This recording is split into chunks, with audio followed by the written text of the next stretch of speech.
दार्जिलिङ बसेर अहिले पार्टीहरू जाँदैछु।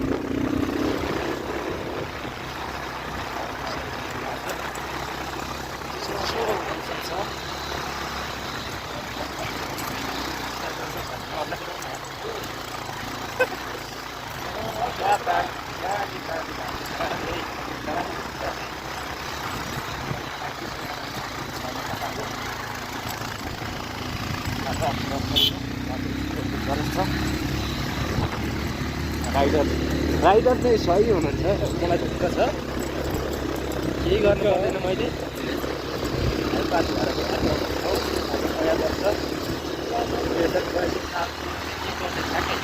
निरन्तर बाइकको यात्रामा छु। अब 8 घन्टा पछाडि हामी पैदल हिँड्छौँ। बिहान उठ्ने बित्तिकै हिमाल देख्न पाइयोस् भने चाहिँ ए गाइस 4 घन्टा लाग्छ अरे। यताबाट झुक्किरहेको छ, यता त्यो डाँडो जाने बाटो यस्तो छ। बाटो ओहो हो यता भिड छ। यहाँबाट अलिकति एक मिस्टेक गेम ओभर।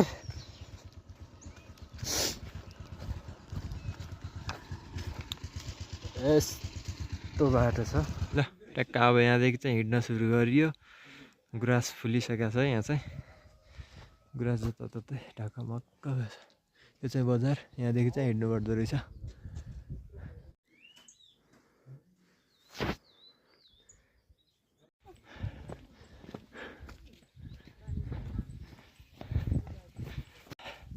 भर्खर 15 मिनट भयो हिँडेको। सास बढेर हिँड्नै नसकिँदो रहेछ। बिच बाटोमा चाहिँ बिच त के सुरु भर्खर 6:15 मा हिँडेको कति बेला पुगिँदो रहेछ है।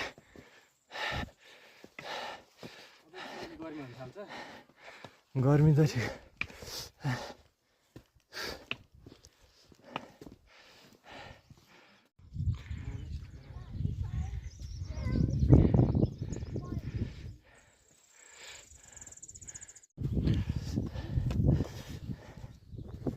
हामी पुग्ने डाँडा उत्ताको होइन त।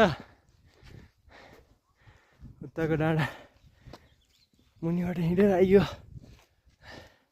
ऊ माथिको चुचुरा यो माथि चाहिँ पुग्नुपर्ने।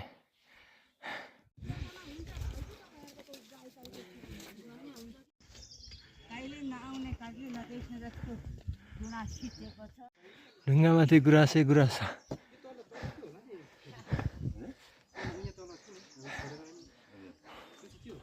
जङ्गलै छ गुराँसको सबै। मलाई त उस्तै लाग्छ नि दार्जिलिङको र यताको। कहिले हिँड्नुभएको हजुर चाहिँ? हजुर हामी तपाईँको हिजो हिँड्नुभएको 8 बजी। ए दार्जिलिङ अब भोलि पुग्नुहुन्छ होला है? भोलि पुग्नुहुन्छ होला। हजुर भोलि यता पशुपति नगर हुँदै आउनुपर्ने। दार्जिलिङमा गएको छ नि त सर? अन्त गएको छैन। गएको छैन। जानुपर्छ कुनै दिन। टाढो हो, ट्राफिक जाम र अहिले नै मार्छ त्यता। सक्दामा हाम्रो घर नै छ नि त। सक्दामा? क्यान्टिनमै? हजुर क्यान्टिनमै। आफ्नै घर नि तल त 7 भन्दा 1 घन्टा आइपुग्यो। ठुलो फेरि आइपुग्यो। 2 घन्टा 3 घन्टा लाग्छ। हामी 6:15 मा हिँडेको। 45 मिनट लागेछ। झन्डै 45 मिनट लागेछ। हाम्रो चाहिँ विशेष गर्दा भिड ए हुँदैछ कि।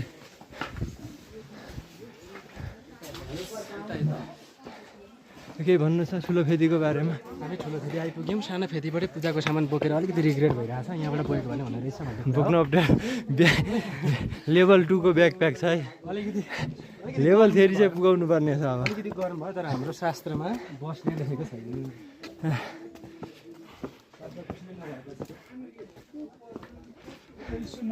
नो केबल कार पुगिन्छ होला माथि।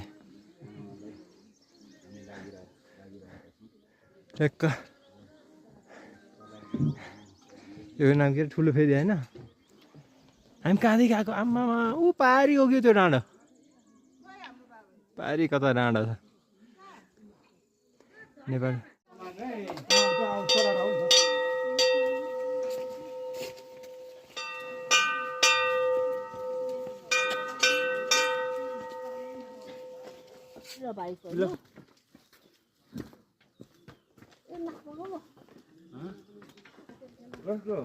प्रवेशद्वार आइयो नि त कति टाइम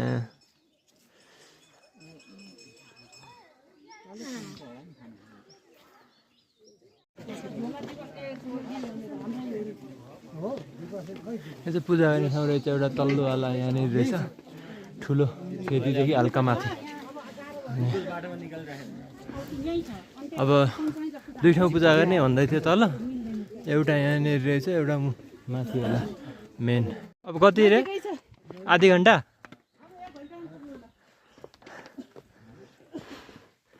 1 घन्टा अझै 8:30 हुन्छ जस्तो छ माथि पुग्दा टोइलेट हेर्ने गाइज टोइलेट यहाँ छ है टोइलेट बिचमा पार्टी र टोइलेट चाहिँ रहेछ है सुविधा चाहिँ पानी टोइलेट इनर्जी सक्यो अरे त्यही भएर गीत बजा गरी इनर्जी पाउनलाई कुमार सागरिज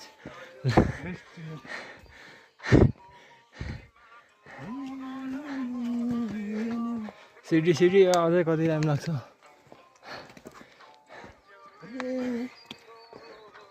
सबलाई ओभरटेक गर्दै आइयो है हामी चाहिँ हाम्रो इन्जिन चाहिँ डह्रो रहेछ हल्का हिउँ रहेछ हिउँ हल्का हल्का हिउँ चाहिँ रहेछ है माथि चाहिँ कति छ यहाँ चाहिँ हल्का हल्का तल त 5 मिनट हो त्यसो भन्दिनँ न 9-9.5 मिनट जति लाग्छ ठ्याक्कै 4.5 मिनट तल त चिप्लेटी खेल्ने ठाउँ भएको भए त एकैपालि पुगिन्थ्यो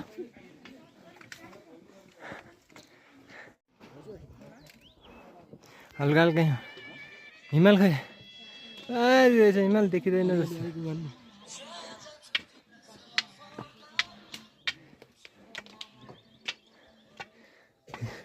सेतो देखेको सबै हिउँ ल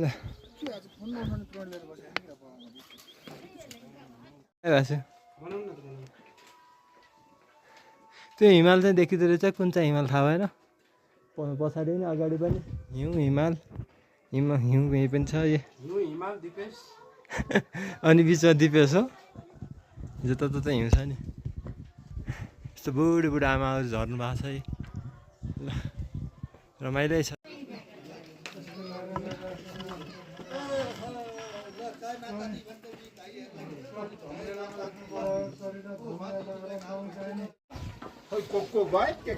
हिउँ परेर रहेछ ल हिउँ छ जताततै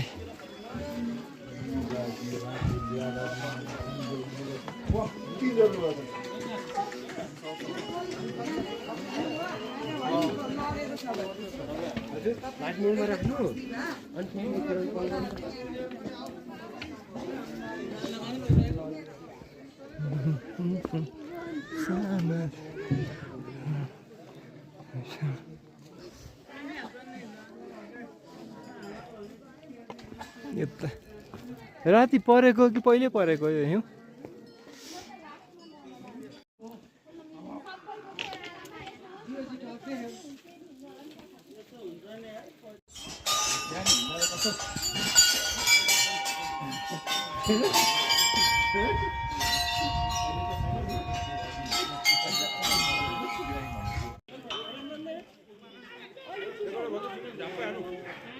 हिउँ चाहिँ पाथिभरामाथि आइपुग्नु थाल्यो हिउँ बब्बाल छ वैशाखमा पनि हिउँ छ त्यो पारी डाँडामा पनि पुरै हिउँ छ उता नै हिउँ बिचमा रहेछ पाथिभरा चाहिँ लाइन लामो छ खै कति बजी आउँछ 9-10 बज्छ जस्तो छ पारी जानुपर्ने त्यसो लाइन छ नि नयाँ वर्षको दिन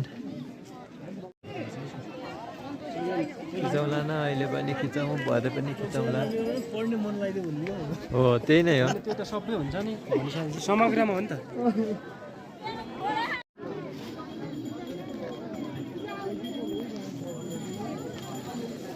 मन्दिर पाथिभरा देवी माता उता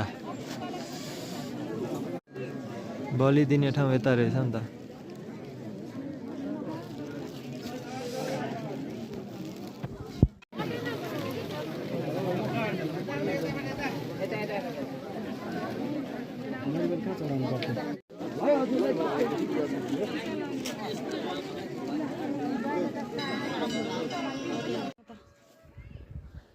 यसमा चाहिँ के गर्नुपर्ने?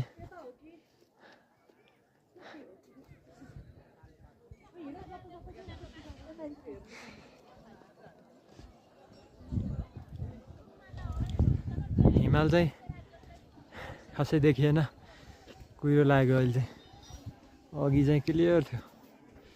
ल पाथिभरा मन्दिर पनि आइगयो।